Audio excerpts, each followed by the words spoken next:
अस्सलामु अलैकुम रहमतुल्लाहि वबरकातुहू। गुड इवनिंग, नमस्कार, आदाब, सत श्री अकाल। मैं अब्दुल वहीद खिलजी, प्रिंसिपल पदे पंचायत प्रारंभिक शिक्षा अधिकारी, निवासस्थान मेरा मकराना है। मैं संक्षिप्त आपको तारुफ दे दूं।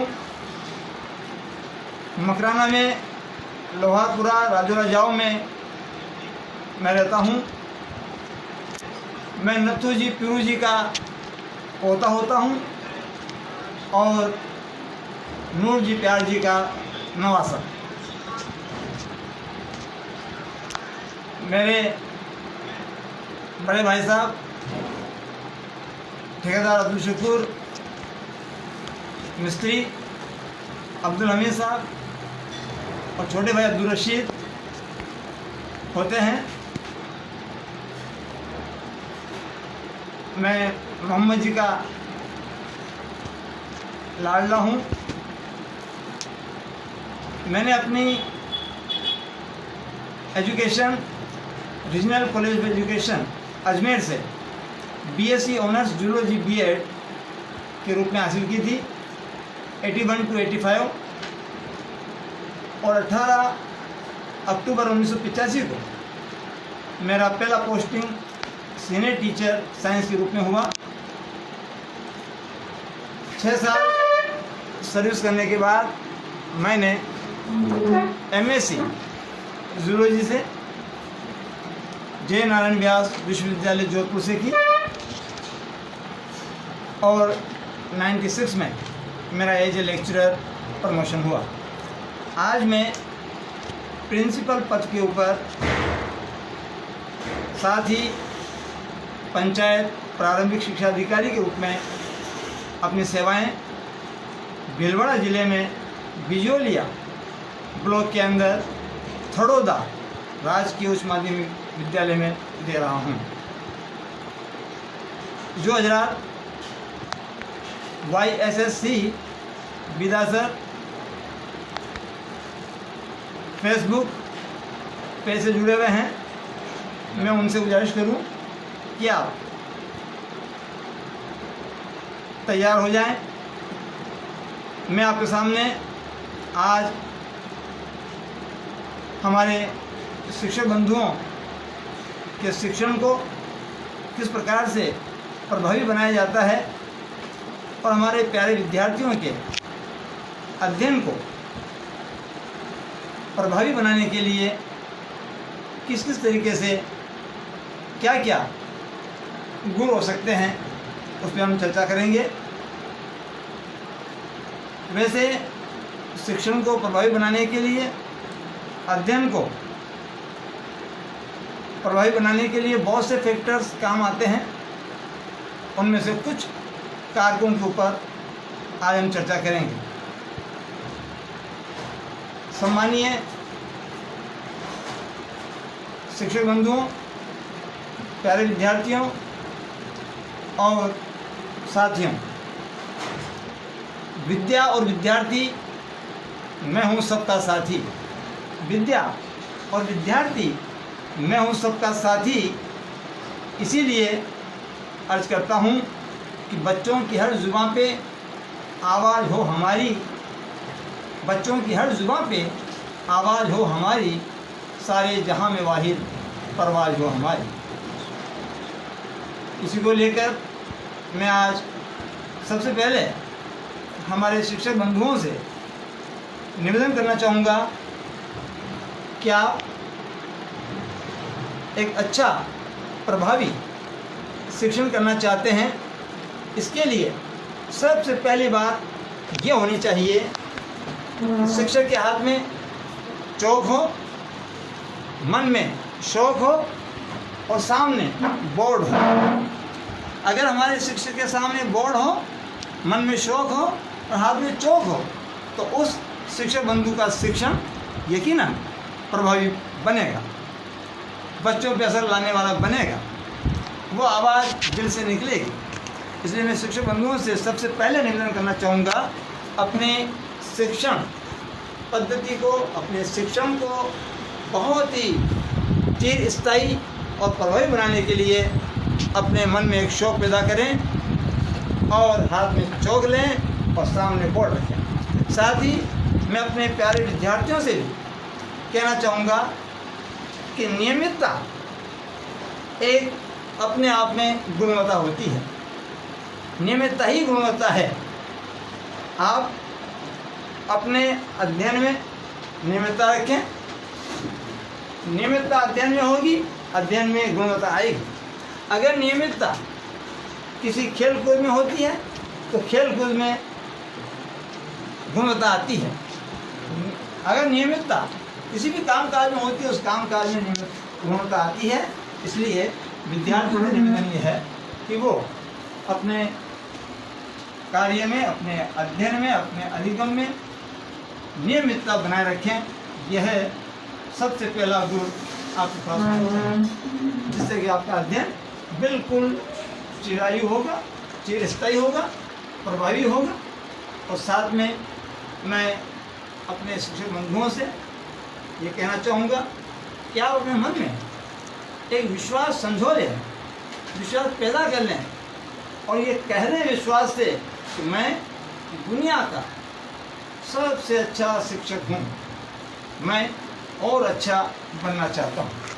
ऐसे ही हमारे विद्यार्थियों को भी चाहिए कि वो अपने मन में एक विश्वास पैदा करें कि मैं दुनिया का सबसे अच्छा विद्यार्थी हूँ, मैं और अच्छा बनना चाहता हूँ। ये भावना लेकर के जब हम हमारे शिक्षण कार्य में, हमारे अध्ययन कार्य में जुटेंगे तो यकीनन हमारे अंदर एक कॉन्फिडेंस के साथ में प्रवाह शुरू होगा। साथ ही मैं हमारे शिक्षक बंधुओं से एक बात और कहना चाहूँगा कि हमारे बच्चों में हर तरह की क्वालिटी, हर तरह की योग्यताएं छुपी हुई होती है।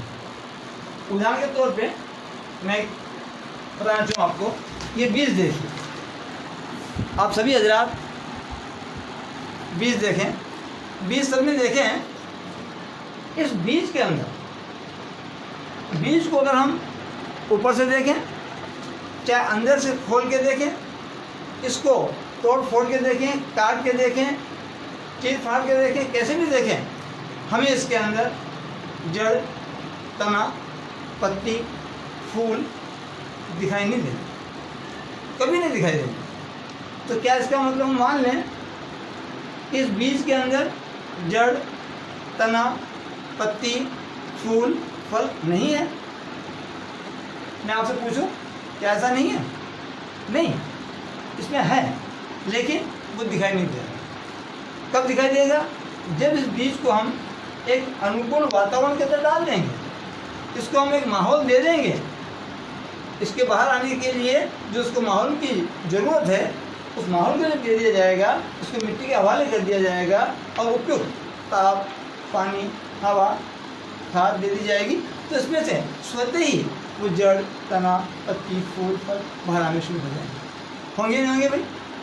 बात सही है। जिस तरह से इस बीज के अंदर ये सारी क्वालिटी छुपी हुई है, उनके रंग, रूप, आकार, साइज छुपे हुए हैं, ठीक इसी प्रकार से हमारे बच्चे के अंदर भी, मैं आपसे निवेदन कर दूँ मेरे बंधुओं, सारी योग्यताएं, सारी विशेषताएं, सारी क्षमताएं जो अल्लाह ने उनके अंदर भरी है, ईश्वर प्रदत्त जो शक्तियां हैं वो उनके अंदर छुपी हुई हैं।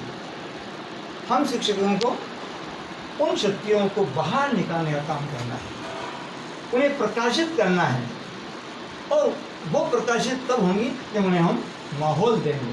तो हमारे शिक्षक बंधुओं का मेन काम ये है कि उन बच्चों को हम वातावरण दें, हम उनके लिए माहौल तैयार करें, हम उन्हें संस्कार दें।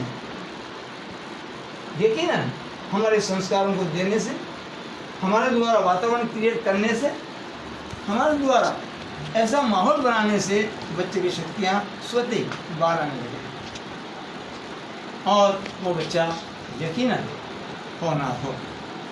हम कभी ये ना सोचें कि हमने बच्चे को दे दिया, हमने सिखा दिया, हमने उसको ज्ञान दे दिया, हम ज्ञान देने वाले नहीं।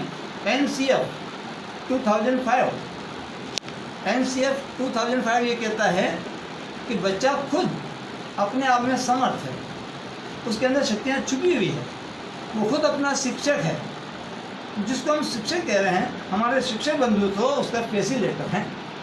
NCF 2005 के कंसेप्ट में शिक्षक फैसिलिटेटर के रूप में काम करे, उसे प्रोत्साहित करे, उसे माहौल दे, लेकिन वो शक्तियाँ बाहर हैं। और हमारा बालक भी, हमारा विद्यार्थी इस बात को जाने कि मेरे अंदर बहुत सारी क्षमताएं छुपी हुई है। मेरे अंदर डॉक्टर है, मेरे अंदर इंजीनियर है, मेरे अंदर कलेक्टर है, मेरे अंदर टीचर है, मेरे अंदर प्रिंसिपल है, मेरे अंदर सारी योग्यताएं, क्षमताएं छुपी हुई है। मैं उन्हें बाहर निकालना चाहता हूँ माहौल मिलने पर। और जो ही हमारे शिक्षक बंधु अपने विद्यार्थियों को वातावरण निर्माण करके देते हैं, हमारे विद्यार्थियों को चाहिए कि वो उस वातावरण में ढल करके, उस वातावरण के अनुसार अपने आप को अनुकूलित करके अपनी क्षमताओं को बाहर निकालने का प्रयास करें। दुनिया का कोई भी ऐसा किसान नहीं, कोई भी ऐसा डॉक्टर नहीं, इंजीनियर नहीं, टीचर नहीं, जो किसी बीज में से जड़ तना पत्ती बाहर निकाल सके, इस फूल पत्ती के रंग आकार को वो दे सके, नहीं दे सके। ये तो ऑटोमेटिक ही अंदर से आएगी। ऐसे हमारे विद्यार्थी भी अपनी क्षमताओं को बाहर निकालें। इसलिए संस्कार दें। संस्कार है तो संस्कृति है, और संस्कृति है तो राष्ट्र है, और राष्ट्र है तो हम हैं। इसलिए शिक्षक बंधुओं, हम हमारे शिक्षण को प्रभावी बनाने के लिए अपने विद्यार्थियों के लिए अच्छा से अच्छा वातावरण निर्माण करें, जिससे कि उनकी क्षमताएं, उनकी शक्तियां बाहर उभर के आ सकें, और हम जो राष्ट्र निर्माता कहलाते हैं उसका हक अदा कर सकें। एक मैं अपने शिक्षक बंधुओं से और निवेदन करना चाहूँगा, वो ये है कि वो ये संस्कार इसलिए नहीं दें, ये वातावरण निर्माण इसलिए नहीं करें कि वो शिक्षक हैं, वो सरकारी नौकर हैं, उन्हें तनख्वाह मिलती है। खैर वो तो अपनी जगह है ही, सेवा का मेवा तो मिलता ही है, लेकिन मैं निवेदन करूँगा, हम इस मिट्टी के बेटे हैं, इसलिए हम ये वातावरण निर्माण करें हमारी मिट्टी के बेटों के लिए, और बच्चे भी इसी मिट्टी के बेटे हैं। तो हम इसी मिट्टी के बेटे की शक्तियों को बाहर निकालने के लिए वातावरण निर्माण करें। ये सोच करके ऐसा करेंगे तो यकीनन हमारा शिक्षण, हमारा वातावरण का निर्माण जो हमने किया है वो उजागर होगा, सामने आएगा। अगर हमारे कोशिशों से, मैं मानता हूँ, 5 विद्यार्थी भी अपनी शक्तियों को उभार करके और योग्य बन गए, मैं समझता हूँ कामयाब हो। दूसरी बात, मैं विद्यार्थियों से निवेदन करना चाहूँगा कि जब अपनी क्षमताओं का हमें एहसास हो गया है, तो अब हमें हमारे दिमाग के अंदर एक बात हमेशा से संजोए रखनी चाहिए। अपने अध्ययन को, अपने अधिगम को तीव्र गति से प्राप्त करने के लिए और अच्छे तरीके से उसको प्राप्त करने के लिए हमारे माइंड में हमेशा क्या, क्यों, कब, कैसे, ऐसे जो प्रश्न हैं ये उठते रहने चाहिए। जब कभी भी हम चाहे स्वयं अध्ययन कर रहे हैं, चाहे कक्षा में शिक्षक द्वारा हमें अध्यापन कराया जा रहा है, हमारे माइंड में हमेशा से कब, क्यों, कहाँ, कैसे, ऐसे प्रश्न उठते रहने चाहिए, ताकि हमारी जिज्ञासाएं, हमारे अंदर का जो मस्तिष्क का केंद्र है वो सक्रिय होता रहे। मैं आपको बता दूं,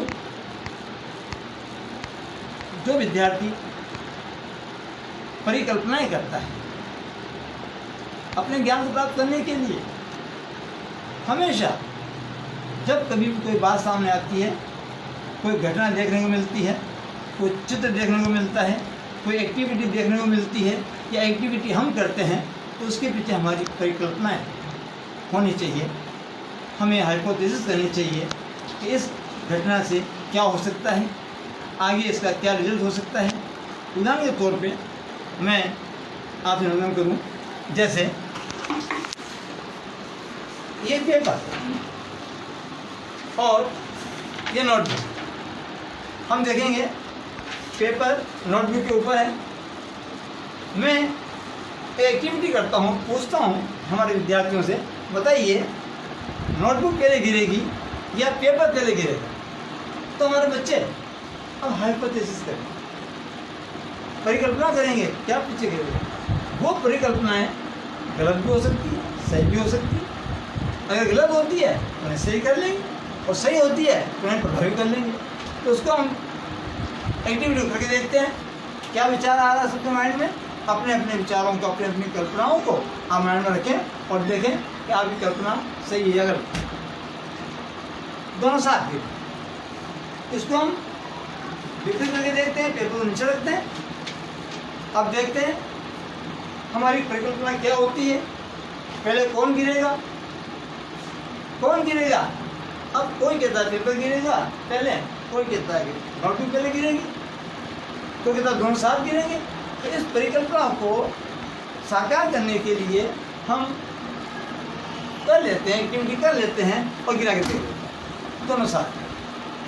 फिर उनको दोनों को अलग अलग करके देख लेते हैं कि भाई अब बताओ कौन पहले गिरेगा। तो परिकल्पना हमारी वही रहती है या बदलती है, वो हम देखते हैं और देख गिरा के देखते हैं, दोनों में अंतर। यहाँ पर हमारा अभी उद्देश्य गुरुत्वाकर्षण शक्ति का नहीं है। हम हमारे बच्चों में चाहते हैं कि वो परिकल्पना करना सीखे। देखिए ऐसा हुआ, पेपर है, आकार कैसा है, रंग कैसा है।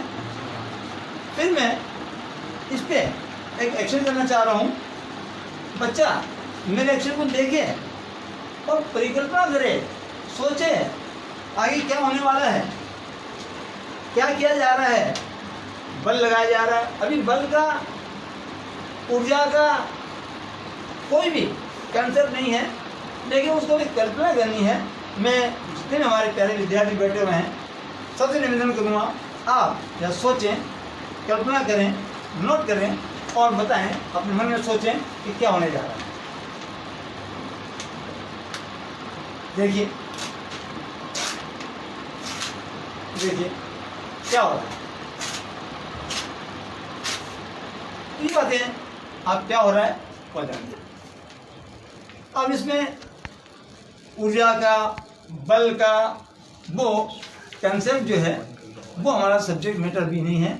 मैं इतना कहना चाहूँगा कि विद्यार्थी अपने ज्ञान को उजागर करने के लिए, किसी भी कंसेप्ट को क्लियर करने के लिए अपने माइंड में पहले कल्पना करें और फिर उसका सत्यापन देखें। अगर सत्यापन हो जाता है तो उसको खुशी होनी चाहिए कि मैंने जैसा सोचा था वैसा ही हो रहा है।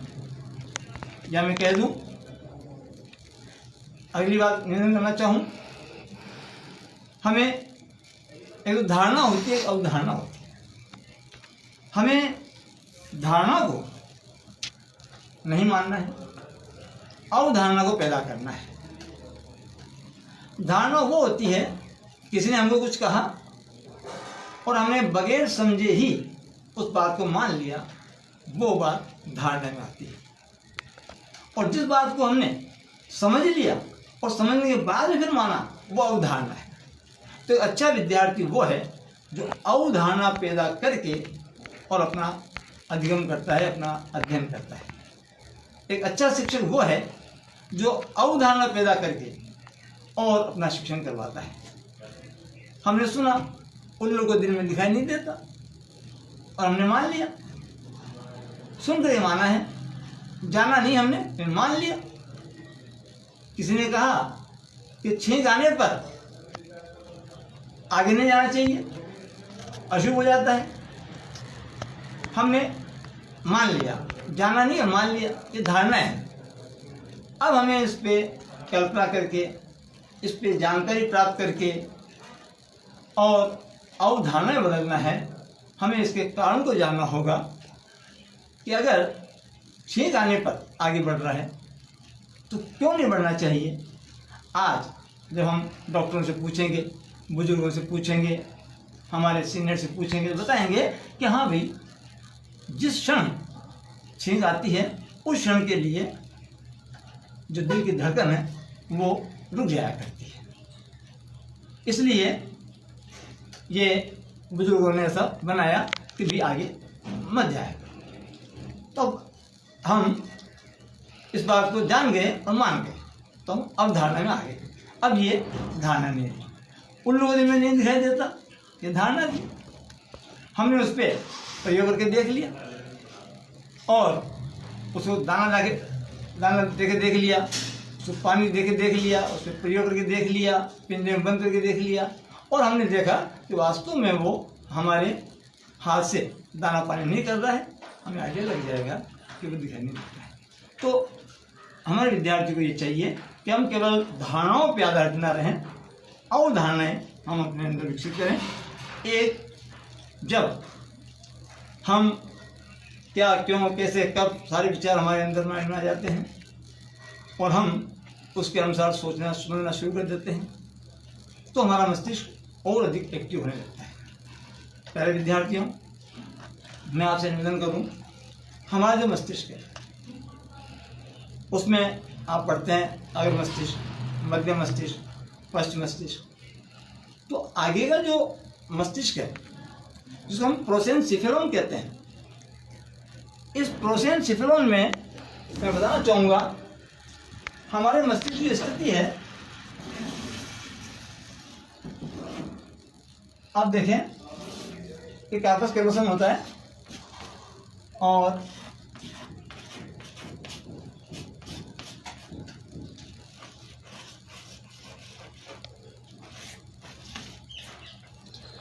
यहाँ पर ये जो हमारा अग्र मस्तिष्क है, हमारा ये अग्र मस्तिष्क, इसका आगे का जो भाग है ये प्रमस्तिष्क गोलार्ध होता है, और पीछे का भाग जो है ये डायनसिफेरॉन पोर्शन कहलाता है।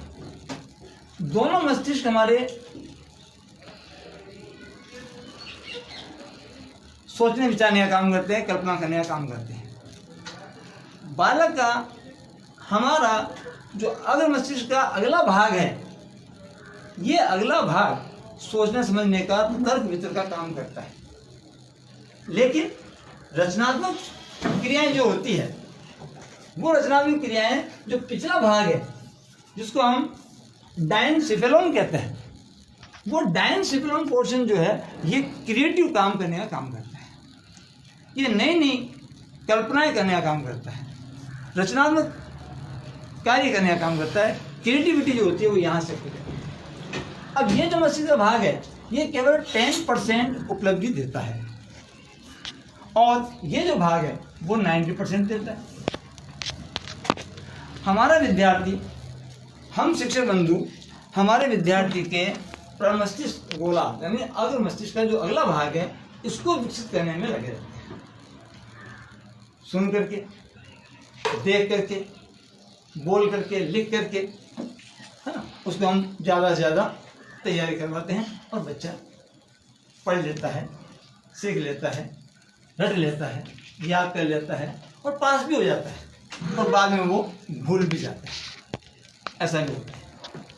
तो मैं निवेदन करना चाहूँगा, इस मस्तिष्क का जो पिछला भाग है, प्रोसेनसिफेरॉन के पीछे डायनसिफेरॉन जो वाला पोर्शन है, जो बच्चे को 90% अचीवमेंट देता है, इसको विकसित करने का प्रयास किया जाए। और ये विकसित होता है खेल कूद के द्वारा, ये विकसित होता है प्रशंसा, अभिशंसा करने के द्वारा, ये विकसित होता है म्यूजिक के द्वारा, ये विकसित होता है भ्रमण के द्वारा। तो अच्छा शिक्षक वो होता है जो अपने शिक्षण के साथ साथ इन क्रियाओं को जोड़ के रखता है। बच्चों को अपना भ्रमण करवाता है, बच्चों को संगीत कार्य करवाता है, बच्चों के साथ में ड्राइंग, पेंटिंग, चित्रकारी ये उत्पन्न करता है, उनकी प्रशंसा करता है। मैं शिक्षक बंधुओं से कहना चाहूँगा, अपने विद्यार्थियों को, अपने बच्चों को और सभी अभिभावकों से भी निवेदन करना चाहूँगा कि अपने बच्चों को कभी भी डांटे नहीं, फटकारें नहीं, मारपीट ना करें। अगर वो काम करते हैं उनकी अनुशंसा करें, प्रशंसा करें, तारीफ करें। इससे यकीनन जो डाइंग सिंड्रोम वाला पोर्शन है वो विकसित होता है और वो 90% अचीवमेंट जो है वो उपलब्ध करने के हकदार बनने का वो योग्यता उत्पन्न करते हैं। ये दोनों मस्तिष्क हमारे साइंटिस्ट वैज्ञानिक बताते हैं और हमारे जो शिक्षाविद वो भी कहते हैं दोनों मस्तिष्क का आपस में रिलेशन बिल्कुल कंट्रावर्स है। 36 का आंकड़ा है। अगर प्रोसेंसिकुलम का अगला भाग कहता है मुझे पढ़ाई करनी है तो डाइंग सिंड्रोम वाला पोर्शन कहता है नहीं मुझे खेलना। दोनों अलग अलग कार्य करते हैं, कंट्रावर्स। 36 का आंकड़ा होता है। इसलिए इस 36 के आंकड़े को बढ़ा करके हमारे शिक्षक को चाहिए कि इन दोनों को साथ साथ लाने का प्रयास करें। जब हम डाइंग सिंड्रोम वाले पोर्शन को बढ़ाने का प्रयास करेंगे तो दोनों मस्तिष्क का रुख आमने सामने हो जाएगा। अभी शुरू में हमारे बालक के अंदर जो मस्तिष्क है प्रोसेन और डायन दोनों का रुख एक दूसरे के विपरीत है। इसलिए सीखने की प्रवृत्ति उसकी केवल 36% तक की होती है और वो लाइफ ऑफ सर्वाइवल होती है। जिस विद्यार्थी का भी जिस व्यक्ति का भी डाइंग सिंड्रोम अभी सक्रिय नहीं होता है, एक्टिव नहीं है और केवल प्रोसेन ही एक्टिव है तो हम मानेंगे कि उसके अंदर 36 का आंकड़ा रहेगा और वो लाइफ ऑफ सर्वाइवल होगा। अब जब हम डाइंग सिंड्रोम को विकसित करना चाहेंगे खेलकूद के जरिए, शैक्षिक भ्रमण के जरिए, म्यूजिक के जरिए, उसकी प्रशंसा के जरिए, तो वो उनका रुख एक दूसरे के सामने आएगा और कहते हैं वो 36 के बजाय 63 हो जाएगा। पहले उनका 36 का आंकड़ा था। 36 में 3 का जो रुख है वो इधर है, 6 का रुख इधर है, दोनों बिल्कुल एक दूसरे के विपरीत है। तो हम चाहते हैं इस डाइंग सिंड्रोम को विकसित करके और उसके रुख को चेंज किया जाए और उसको बना दिया जाए एक दूसरे के आमने सामने। तो जिधर मुंह 3 का है उसके सामने 6 का है तो ये 63% उपलब्धि वाला बालक हमारा विकसित हो जाएगा। और अगर धीरे धीरे हम डाइंग सिंड्रोम को और विकसित करते जाएंगे और विकसित करते जाएंगे तो एक समय ऐसा आएगा कि दोनों के विचार बिल्कुल सेम हो जाएंगे। जो प्रोसेन के अग्रभाग का और प्रोसेन के पश्च भाग का यानी डाइंग सिंड्रोम का दोनों के विचार सेम हो जाएंगे, दोनों की उपलब्धियां बराबर होने लग जाएंगी, दोनों बराबर का साथ देने लग जाएंगे तो उनकी प्रवृत्ति आपके इस प्रकार से हो जाएगी। 9 का भी रुख जिस दिशा में है 9 का रुख उसी दिशा में और वो 99% योग्यता वाला बन जाए। तो हमारा शिक्षक हमारे बच्चों के प्रोसेन सिंड्रोम के अग्रभाग को विकसित करने के साथ साथ उसके पश्च भाग को भी विकसित करने के लिए तैयारी करे, कोशिश करे, ऐसा वातावरण क्रिएट करे, ऐसा वातावरण बनावे ताकि दोनों दिमाग के दोनों पार्ट एक साथ कार्य करना शुरू कर दें। अगर मस्तिष्क भाग कहता है खेलना है तो पश्च भाग कहता है खेलना है। अगर भाग कहता है दौड़ना है, पश्च कहता है दौड़ना है। तो क्या होगा, दोनों समानता रहेगी और वो 90% तक उपलब्धि प्राप्त कर सकेगा। अगर हमने ऐसा नहीं किया तो बच्चा 36% तक रह जाएगा। ये जो स्टेज है बच्चे की ये लाइफ ऑफ सर्वाइवल है और जब दोनों दिमाग एक दूसरे के आमने सामने रह करके और काम करते हैं तो वो लाइफ ऑफ सक्सेस होती है। यहाँ का बच्चा लाइफ ऑफ सक्सेस होगा और ये बच्चा जो होगा उसमें दोनों दिमाग जो होते हैं जिसको हम कहते हैं कि साहब एक मन तो मेरा करे कि मैं पढ़ाई करूँ, एक मन के मैं थोड़ा टेलीविज़न देख लूँ। तो ये एक मन तो ये केवल एक मन ये केवल ये 2 मन जो हम कहते हैं मैं समझता हूँ ये दोनों मन यही है, प्रोसेन और डाइंग सिंड्रोम। दोनों को एक दिशा में रखने का प्रयास किया जाए एक ही दिशा में बनाने का प्रयास किया जाए, ताकि हमारे बच्चे में 99% उपलब्धि प्राप्त हो सके। ऐसे बच्चे यकीनन विवेकानंद बनेंगे, ऐसे बच्चे APJ अब्दुल कलाम बनेंगे, ऐसे बच्चे इंदिरा गांधी बनेंगे, ऐसे बच्चे कल्पना चावला बनेंगे। तो हम शिक्षक बंधुओं से निवेदन करना चाहेंगे कि आप हमारे बच्चों को इस तरह से गायन शिक्षण को विकसित करने का प्रयास करें। मैं शिक्षक बंधुओं के साथ साथ मैं मानता हूँ हमारे समाज के अंदर, हमारे देश के अंदर, हमारी बिरादरी के अंदर बहुत से ऐसे बच्चे हैं, बहुत से ऐसी पावर शक्तियाँ हैं, ऐसे युवा हैं, ऐसे बुजुर्गवार हैं जिनके गायन शिक्षण आज तक विकसित हैं। मैं उन लोगों से भी गुजारिश करना चाहूँगा जिनके पास ईश्वर अल्लाह वाहिगुरु ने ऐसी क्षमताएँ दी हैं, वो इस फेसबुक पेज के ऊपर आकर के और अपनी योग्यताओं को दर्शाएं। जो विदासा दड़ीबा ने ये कार्यक्रम शुरू किया है, तो उस पर आएँ और आकर के अपनी योग्यताओं को दर्शाएं। मैं साथ ही आज के विषय के टॉपिक के हिसाब से हमारे विद्यार्थियों से एक निवेदन करना चाहूँगा कि बॉडी माइंड रिलेशनशिप हमेशा बनाए रखें। अपने माइंड के अंदर कभी भी तनाव उत्पन्न न होने दें। शिक्षक बंधुओं को चाहिए कि माइंड में तनाव न पैदा हो। जब कभी भी हम पढ़ाई करें, विद्यार्थी बंधु, जब कभी हम पढ़ाई करते हैं तो मैं आपसे निवेदन करूं, हमें बिटवीन द लाइन पढ़ना चाहिए। बिटवीन द लाइन पढ़ने का मतलब ये हुआ कि एक एक अक्षर को, एक एक वाक्य को गौर से स्टडी के रूप में पढ़ना चाहिए, रीडिंग के रूप में। और वो जो हम पाठ्य पुस्तक या सब्जेक्ट मैटर पढ़ रहे हैं, हम देखें कि ये सब्जेक्ट मैटर हमारे पर्यावरण में, हमारे बाह्य वातावरण में कहाँ घटित हो रहा है। उस सब्जेक्ट मैटर को बाह्य वातावरण से रिलेट करते हुए अगर हम थोड़ा सा उस पर एक्सप्लेन करने का, उस पर विचार करने की बात करेंगे, तो हमारे ऊपर मतलब स्थायी रूप से हमारे अंदर प्रवेश होने का चांस रहेगा। अगर हम पर्यावरण में उसको कहीं पर घटित होता हुआ नहीं देख पा रहे हैं, तो मेरा निवेदन ये है प्यारे विद्यार्थियों से कि जो सब्जेक्ट हम पढ़ रहे हैं मैटर, उस मैटर के अनुसार हम हमारा एक काल्पनिक चित्र तैयार करें। सब्जेक्ट मैटर के अनुसार, चाहे वो हिंदी का हो, सामाजिक विज्ञान का हो, विज्ञान का हो, गणित का हो, किसी सब्जेक्ट का, इंग्लिश का हो, जो कुछ हम पढ़ रहे हैं उसके अनुसार अपना काल्पनिक चित्र तैयार करें।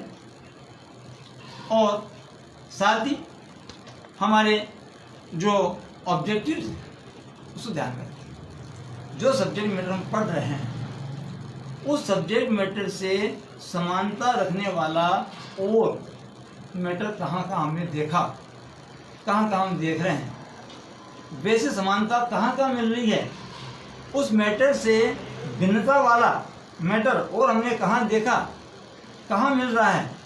तो जो सब्जेक्ट मैटर हम पढ़ रहे हैं उस सब्जेक्ट मैटर को केवल वहीं तक ना पढ़ करके, वहीं तक ना याद करके, हमें उसका ज्ञान वहीं तक ना रख करके, उस ज्ञान को उसके समान जो ज्ञान दूसरी जगह हमने प्राप्त किया था या जो दिखाई दे रहा है, उस ज्ञान के साथ जोड़ने का प्रयास करें, अंडरस्टैंडिंग लाने का प्रयास करें। इससे हमारे अंदर अंडरस्टैंडिंग आएगी, समानता लाएंगे, भिन्नता लाएंगे।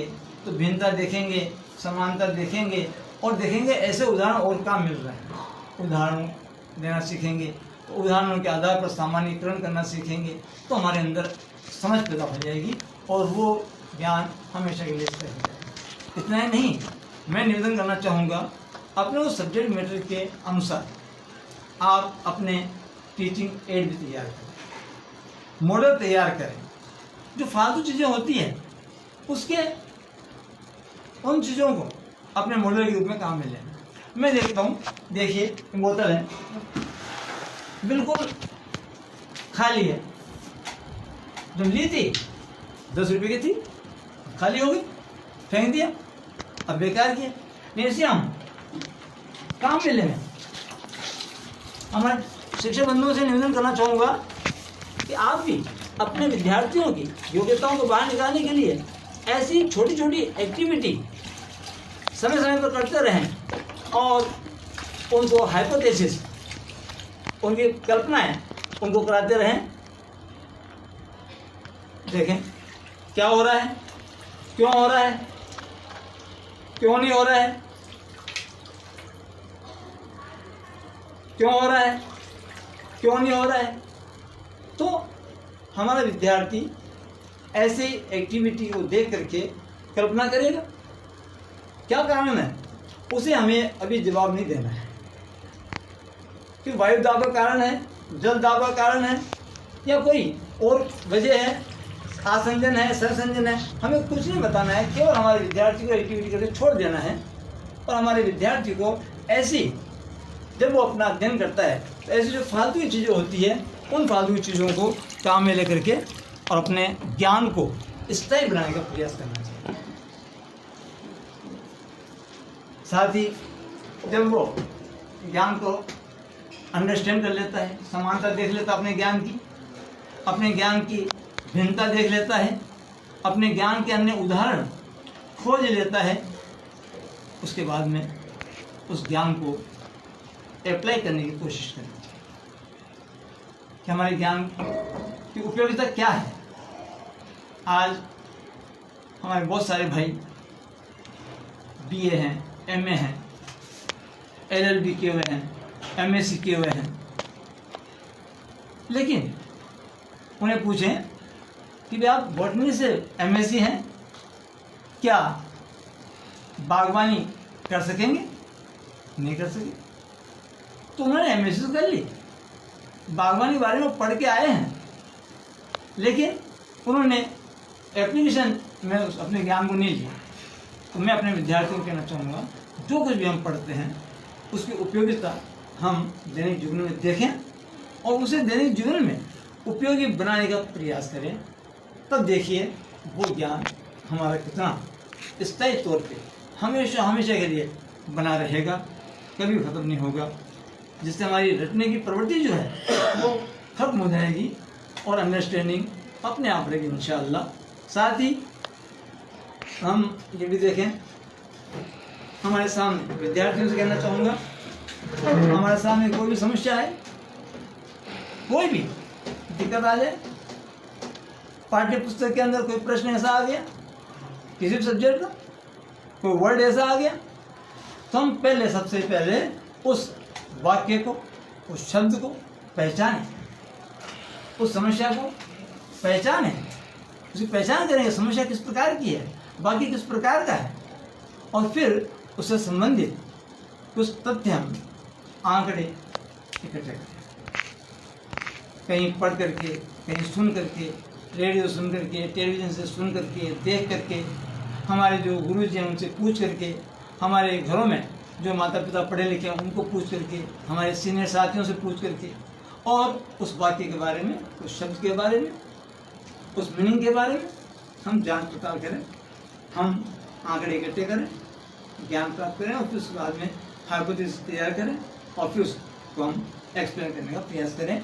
यकीनन वो ज्ञान, हालांकि इसमें टाइम लगेगा, लेकिन ये ज्ञान जब आपके पास आ जाएगा, जगह देगा आपको अंदर से, ये उजागर कर देगा, हमेशा हमेशा के लिए उजागर हो जाएगा। इसलिए ऐसी बातों से हमें ध्यान रखना चाहिए। और साथ ही मैं विद्यार्थियों से ये भी कहना चाहूँगा कि अपने अध्ययन के दौरान ये तो हमें मानना है कि मैं दुनिया का सबसे अच्छा विद्यार्थी हूँ, मैं और अच्छा बनना चाहता हूँ, लेकिन हर विद्यार्थी को अपने आप को अधूरा मानना चाहिए। अपने अंदर ज्ञान प्राप्त करने की जिज्ञासा रखनी चाहिए, जिज्ञासा होनी चाहिए, अपने आप को अधूरा मानना चाहिए। जिसमें ज्ञान प्राप्त करने की जिज्ञासा होगी, लगन होगी, ये लगन बहुत जरूरी है। कहते भी हैं कि खाली नहीं जाती कुर्बानी, एक दिन रंग लाती है, लगन अगर हो सच्ची तो मंजिल खुद चली आती है। तो विद्यार्थियों से मैं कहना चाहूँगा कि अपने अंदर ज्ञान प्राप्त करने की, अध्ययन करने की, अधिगम की लगन, जिज्ञासा बनाए रखें। ये प्यास हमेशा बनी रहनी चाहिए। अपने आप को कभी भी कंप्लीट ना माने। No one is complete in the world. इस दुनिया में कोई इंसान कंप्लीट नहीं है। इसलिए अपने आप को भ्रमाने और ज्ञान को ज़्यादा से ज़्यादा उजागर करने की कोशिश करें, जागृत करने की कोशिश करें। इस दौरान हम देखते हैं सामान्यतः हम प्राथमिक विद्यालय में 5वीं में, 6ठी में, 7वीं में, 8वीं में, 9वीं 10वीं में पढ़ते आए हैं। पेड़ पौधों के बारे में पढ़ते हैं, इनकी उपयोगिता के बारे में पढ़ते हैं, इनके संरक्षण के बारे में पढ़ते हैं, याद करते हैं, रटते हैं, एग्जाम में पास भी हो जाते हैं और फिर भूल भी जाते हैं। ऐसा क्यों होता है? ये हमने जो हमारे डाइंसिपिलन को विकसित नहीं किया, हमने हमारे ऑब्जेक्टिव के अनुसार अंडरस्टैंडिंग नहीं की, इसलिए हमारी भूल पड़ गई। अगर हमने अभी जैसे बातें की है, उन बातों के अनुसार अपना ज्ञान हासिल करते रहते हैं, तो देखिए ये एक पौधा, इस पौधे को जब हमारे विद्यार्थी को दिखाया जाएगा तो विद्यार्थी उस जड़ को देख करके इस पर लगी हुई मिट्टी को ध्यान से देखेगा। ओ, जड़ पे मिट्टी लगी हुई है, इसका मतलब ये मिट्टी जड़ से चिपकी है। तो जड़ से क्यों चिपकी? कि जड़ गीली है। अपने आप वो हाइपोथेसिस करेगा, सोचेगा, क्योंकि उसने सारे चरण से होकर के अपने ज्ञान को हासिल किया है। तो जो हम उसको पौधा दिखाएंगे और जड़ को देखते हुए वो उस पर मिट्टी को देखेगा और कहेगा जड़ जो है मिट्टी को बांधती है, क्योंकि जड़ गीली होती है, गीली होने के कारण से मिट्टी चिपक जाती है और उस गीली मिट्टी से सूखी मिट्टी फिर चिपक जाती है। इसको मतलब वो समझ जाएगा कि जड़ें मिट्टी को रोकने का काम करती है, मिट्टी के अपरदन को रोकती है और मिट्टी को बांधने का काम करती है। और इसीलिए हमें पौधे लगाने चाहिए, पेड़ पौधे लगाने चाहिए। अब बच्चों को वृक्षारोपण के लिए नारा लगाने की जरूरत नहीं है, उसे प्रेरित करने की जरूरत नहीं है। वो खुद स्वयं प्रेरित हो चुका है, तो उन्होंने खुद ने जान लिया है कि पौधे की जो जड़ें होती है वो मिट्टी को बांधने का काम करती है। तो मुझे पौधे लगाने चाहिए ताकि मिट्टी जो है उसका अपरदन ना हो, मिट्टी जो है उसका क्षय ना हो। और फिर वो देखता है वो उसका तना भी गीला है, पत्ती भी गीली है, कोमल है, फूल भी कोमल है, इसका मतलब यहाँ पर भी पानी आया हुआ है। तो वो जान जाता है कि ये जड़ जो है, एक क्रिएटिव बच्चा जान जाता है कि जो जड़ें हैं वो पानी को इकट्ठा करके अपने पास नहीं रखती है, बल्कि अपने परिवार के सारे सदस्यों को पहुंचा देती है। यहाँ पर वही क्रिएटिव बच्चा इस बात को समाज के अंदर ले जाने का प्रयास करता है।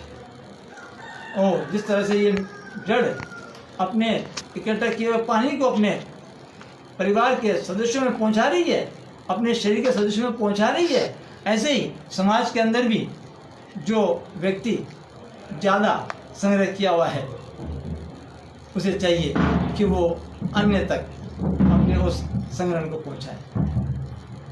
ये भी एक सबक मिलता है ऐसे बोलते। इस प्रकार से हम देखते हैं कि परमाणु बम, परमाणु भट्टी, तो परमाणु बम बना, उसके बाद में परमाणु भट्टी बनी। परमाणु बम के बाद परमाणु भट्टी बनाने का कंसेप्ट जो आया वो ऐसे क्रिएटिव बच्चों के द्वारा आया जिनका डाइंसिफेरॉन विकसित था, जिन्होंने तरीके से अंडरस्टैंडिंग कर करके अपना अध्ययन किया था।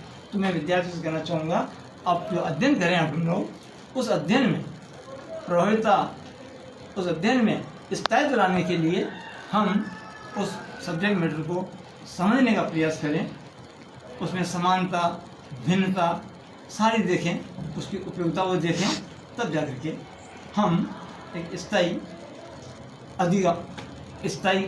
अध्ययन कर सकेंगे।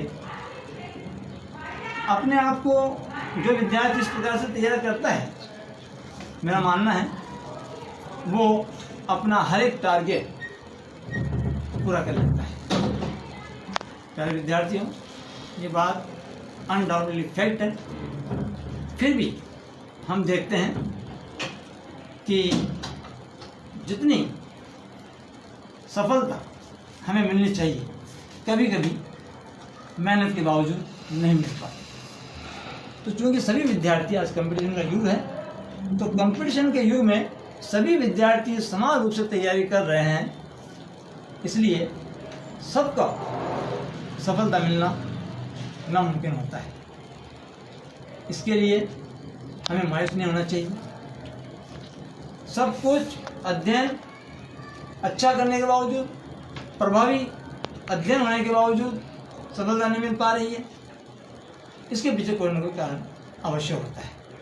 हमें ये सोचना चाहिए कि असफलता एक चुनौती है, स्वीकार करो, क्या कमी रह गई देखो और सुधार करो। जब तक न सफल हो नींद चैन की त्यागो तुम, संघर्षों का मैदान छोड़ मत भागो तुम, कुछ किए बिना ही जय साकार नहीं होती, कोशिश करने वालों के हाथ में।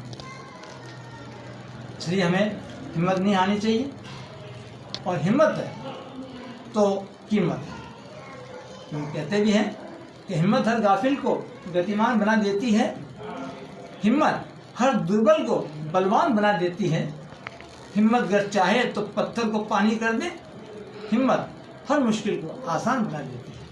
इसलिए प्यारे विद्यार्थियों, हिम्मत से, हौसले से हम आगे बढ़ते रहें, अपना अध्ययन करते रहें और कंपटीशन की तैयारी करते रहें। फिर कोशिश करने के बावजूद भी अगर सफलता नहीं मिल रही है तो आप ये एक बात और ध्यान रखें, सफलता का मतलब होता है मेहनत इनटू भाग्य। मेहनत और भाग्य का गुणनफल सफलता होती है।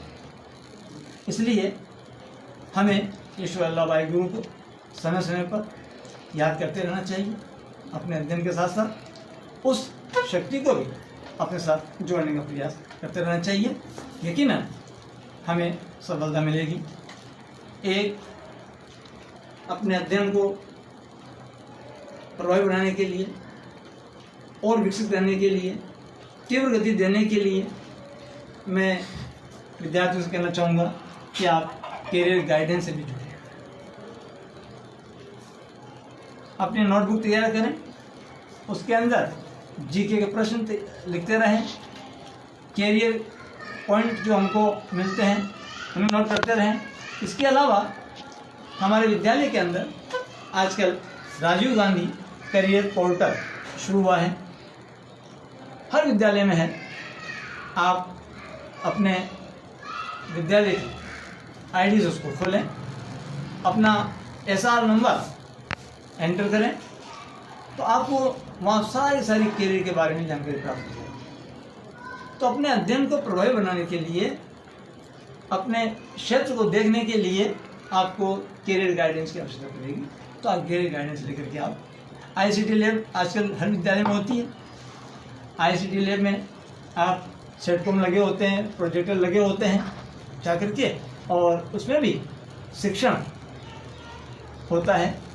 अगर हम पाठ को नहीं पढ़ पाते हैं तो उस प्रोजेक्ट के जरिए अपने ज्ञान में वृद्धि कर सकते हैं। इसके अलावा अभी लॉकडाउन चल रहा है, तो हमारे गवर्नमेंट ने एनसीईआरटी में एक स्माइल ऐप शुरू किया, हवामेल ऐप और स्माइल ऐप। इसमें विद्यार्थी जिनके पास एंड्रॉयड फ़ोन है वो अपने ग्रुप बनाएंगे, वो ग्रुप अपने एक टीचर से जुड़ेगा, और टीचर जो होगा वो अपने जो मुख्य ब्लॉक शिक्षा अधिकारी जो होते हैं उनसे जुड़े होंगे, और मुख्य ब्लॉक शिक्षा अधिकारी जी एनसीईआरटी से जुड़े होते हैं।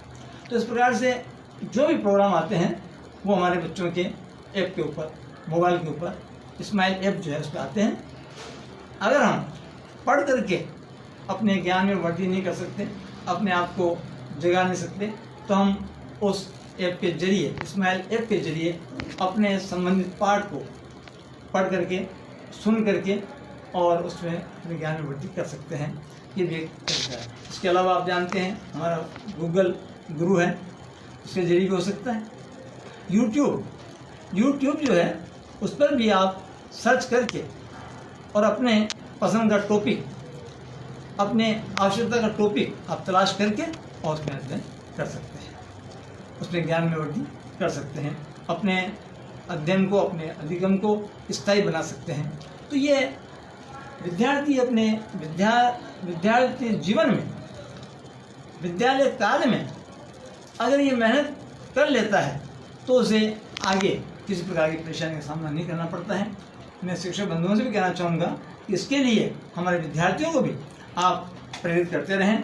इसके अलावा एक बात और कहना चाहूँ कि स्काउटिंग एक सेवा है। स्काउटिंग से भी आपको जुड़ते रहना चाहिए। स्काउटिंग में शिविर लगते हैं।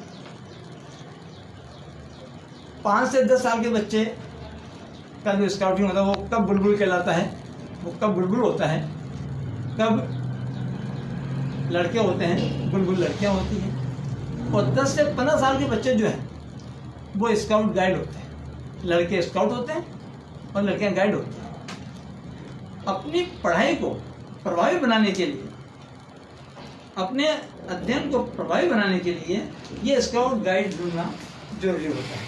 इससे भी आप जुड़ करके और अपने आप को जगा सकते हैं, अपने आप को उजागर कर सकते हैं। और स्काउट गाइड जो होते हैं, स्काउट से जुड़े बच्चे जो होते हैं, उनको आगे रेलवे जो सर्विस होती है उसमें प्राथमिकता दी जाती है। ये भी उद्देश्य होते हैं। पर मैं कहना चाहूँगा हम हमारे ज्ञान वृद्धि के लिए, हमारे चरित्र निर्माण के लिए, हमारे जीवन की सफलता के लिए अध्ययन करें, ना कि नौकरी के लिए।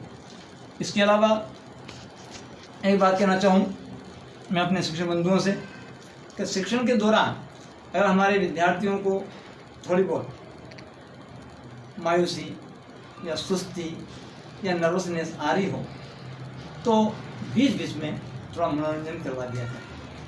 मनोरंजन गीत गा के करवा सकते हैं, मनोरंजन खेल करवा के करवा सकते हैं। जैसे मैं अगर कहूँ मेरे विद्यार्थियों को अगर थोड़ी सी कोई नर्वसनेस आ रही है, सुस्ती आ रही है, तो मैं एक गीत 1-1.5 मिनट का होता है, गा के उसको चुस्त कर सकता हूँ।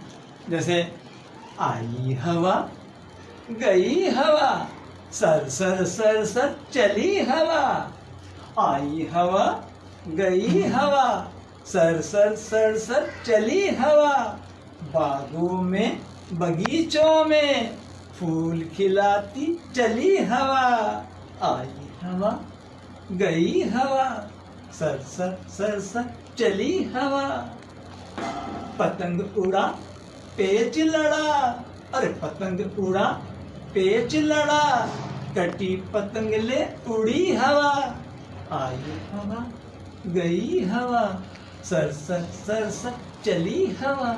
तो इस तरह से थोड़ा बच्चे का माइंड जो है फ्रेश होने का होगा, फ्रेश होगा तो उसको वापस एक स्फूर्ति आएगी। विद्यार्थियों को मैं कहना चाहूँगा कि अगर हम में पढ़ते पढ़ते, घर पर अध्ययन करते करते अगर कोई थोड़ी बहुत सुस्ती आती है और हमारा मन थोड़ा ऊबने लगता है तो हम अपनी जगह से हट करके और दरवाजे के पास जाएं और 3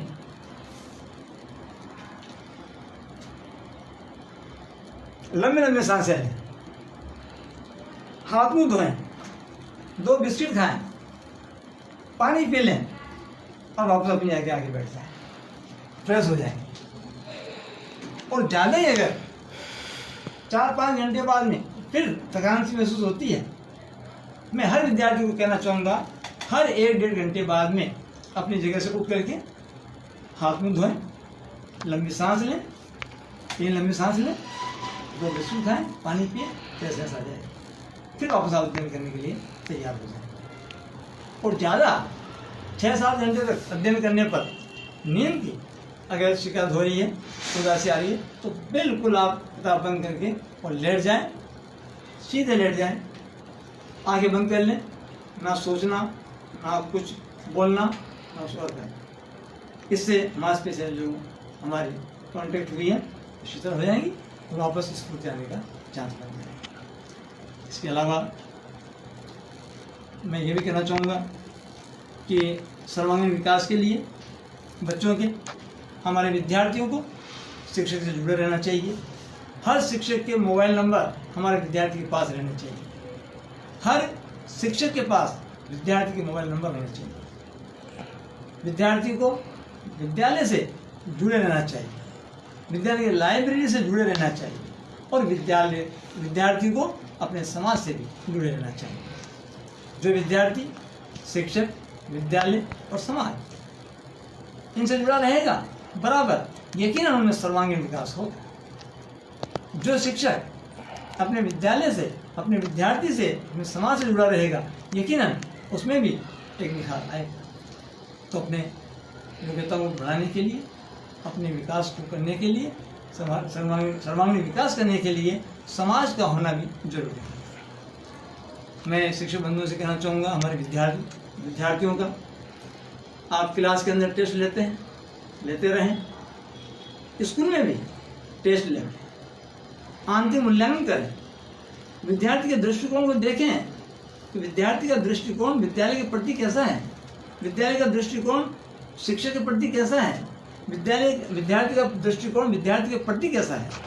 ऐसा मूल्यांकन जब हम करेंगे, और गुप्त मूल्यांकन होना चाहिए, उसका मार्ग नहीं होना चाहिए, और फिर उसके चरित्र निर्माण की बात करते हैं, उसका मूल्यांकन करेंगे, तो वो मूल्यांकन उस बच्चे के लिए हमेशा के लिए हितकारी होगा। मैं आप लोगों के जो सवाल आए हुए हैं उन्हें पूरा करना चाहूँगा। इससे पहले ईश्वर अल्लाह वाहिगुरु से दुआ करूँगा। और कोई सवाल हो तो आप भेजें। इससे पहले कि मैं आपके सवालात का जवाब दूं, अल्लाह ईश्वर वाहिगुरु से दुआ करूं कि सलवटों में ज्ञान दे, सलवटों में ज्ञान दे, आँख को पहचान दे, और बच्चों की तकदीर को मेरा भी वरदान दे, मेरा भी वरदान दे। और मैं अब जो आपके आए हुए प्रश्न हैं वो नहीं है, ठीक है।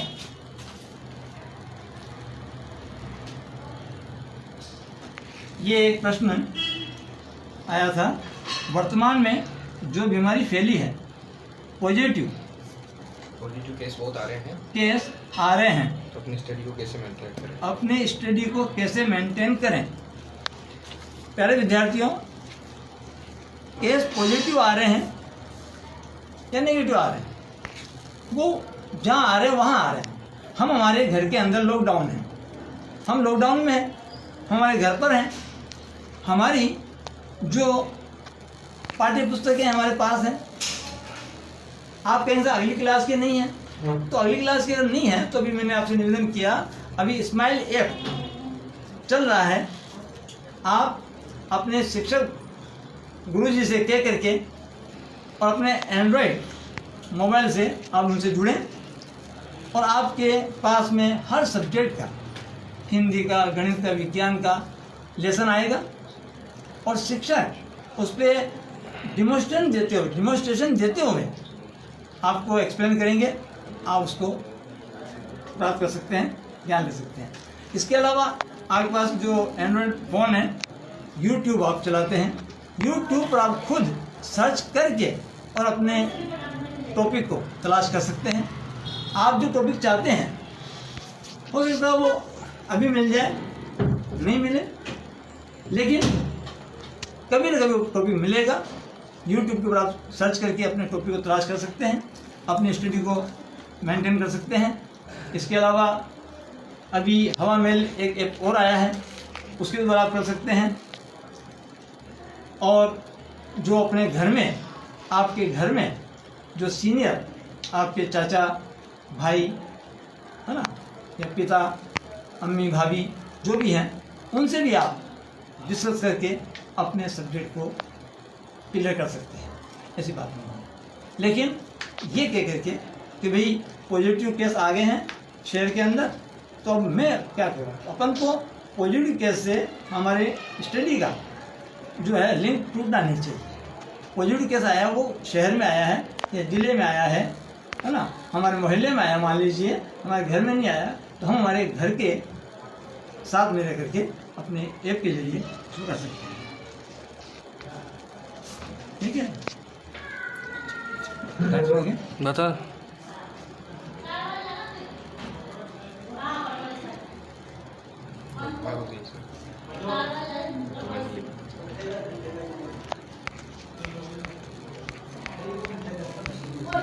एनसीसी में स्काउट से मानसिक बिल्कुल होता है। ये जो स्काउट गाइड में बताया आपको एनसीसी का ही रूप है। नाम भी ले लो सर। नाम प्रश्न भी बस ज़्यादा क्वेश्चन नहीं पूछा। हाँ, बहुत बढ़िया। और भी कोई क्वेश्चन आए हुए हों?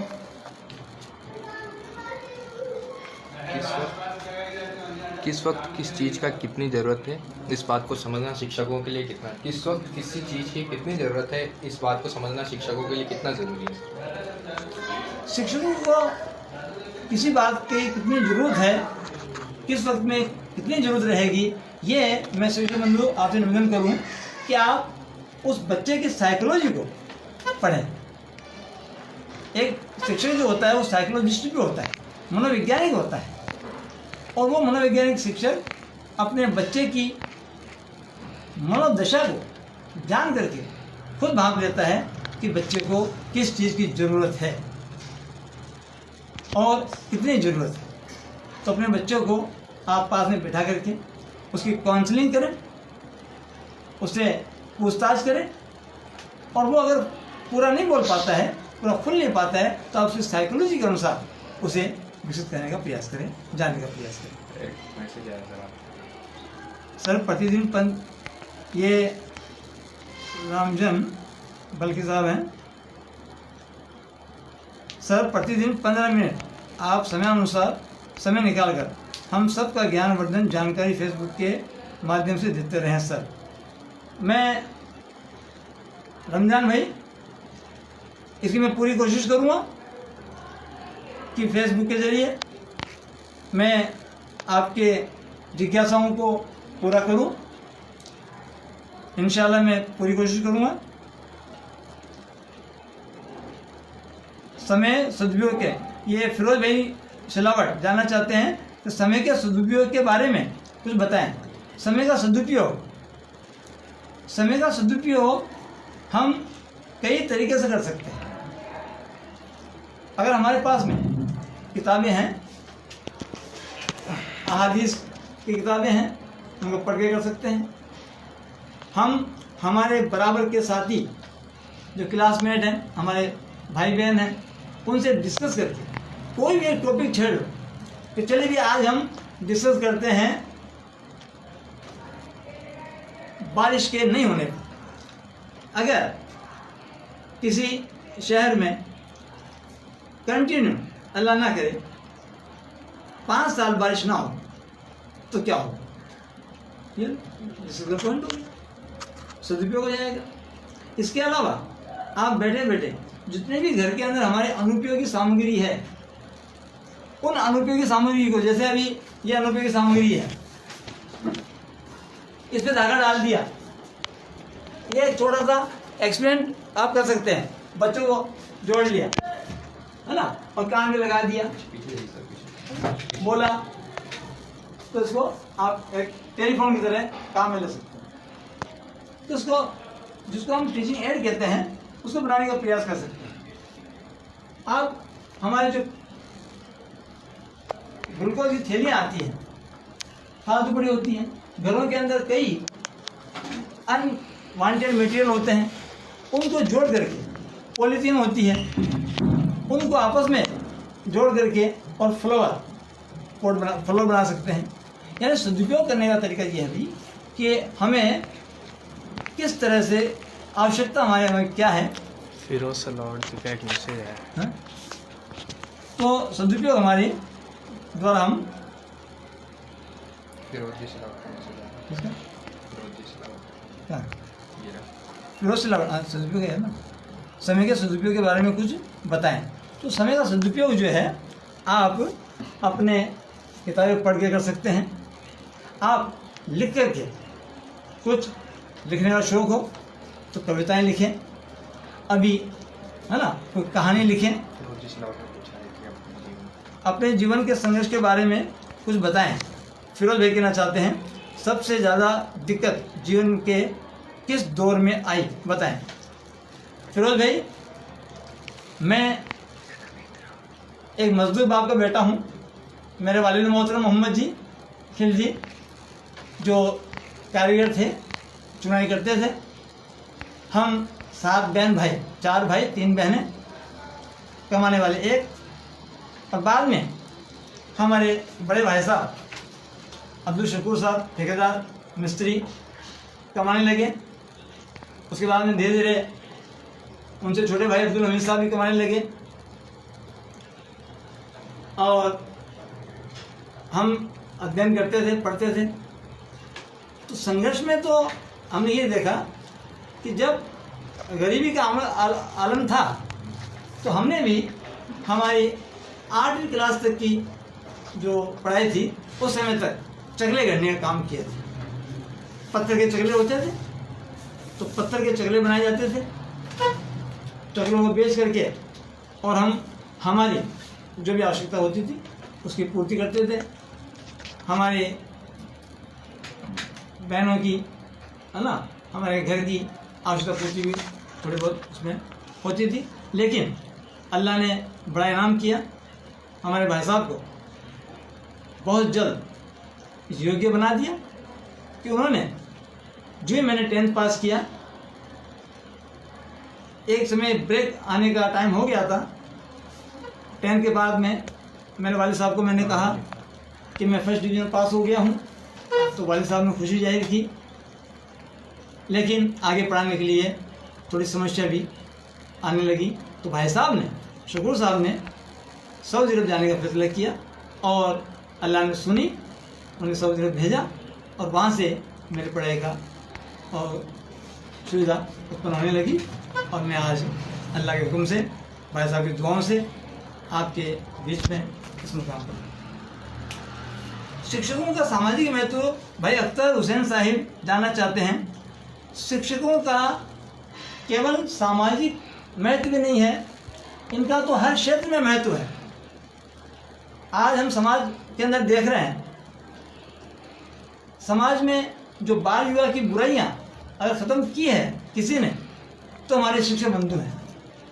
समाज के अंदर दहेज प्रथा को रोक लगाई है, तो पैसे वालों ने रोक नहीं लगाई, उस पैसे वालों पर रोक हमारे शिक्षकों ने लगाई है। समाज के अंदर हमारे समाज की बात करूं, मौत होने पर 40 दिन तक फातिहा खानी होना, खाना होना, लेकिन हमारे शिक्षक बंधुओं ने अपनी सोच से उसे इस्लामिक तौर तरीके के आधार पर 3 दिन के शो के आधार पर 3 दिन का शो बना करके इस बुराई को ख़त्म किया, जिसमें लोग बिना वजह खर्चा करते थे।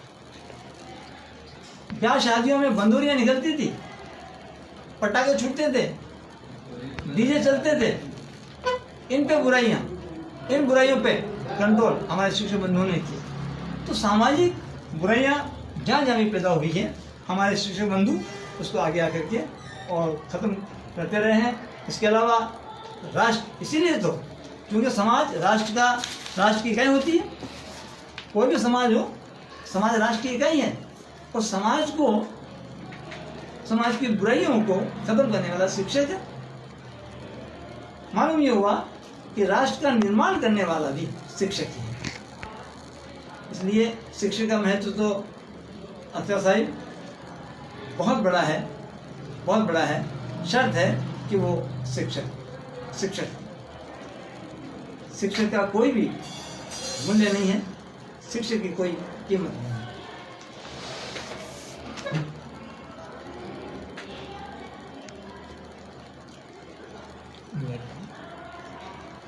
फिरोज लाड भाई जानना चाहते हैं, खुशर मकरानी साहब के साथ आपकी बॉन्डिंग के बारे में कुछ बताएं। बॉन्डिंग के बारे में खुशर मकरानी, मैंने तो बताया, मैं नूर जी प्यार जी का दोता हूँ, नफ्सू जी पीरू जी का पोता हूँ। तो उनमें मामू जो रहीम बगल जी, गुलाम नबी जी और खुशर मकरानी साहब होते हैं।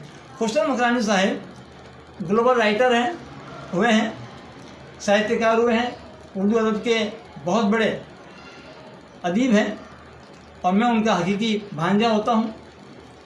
मैंने अपना बचपन मेरे ननियाल के अंदर ही गुजारा है और उनके ज़रिए ही मैंने अपनी शिक्षा को आगे बढ़ाया है। उनकी मदद से मेरे अंदर साहित्यिक प्रवृत्ति भी पैदा हुई है। मैं खुशरो मकरानी और मेरे मामू के उस प्यार को, उस शफकत को कभी भूल नहीं सकता।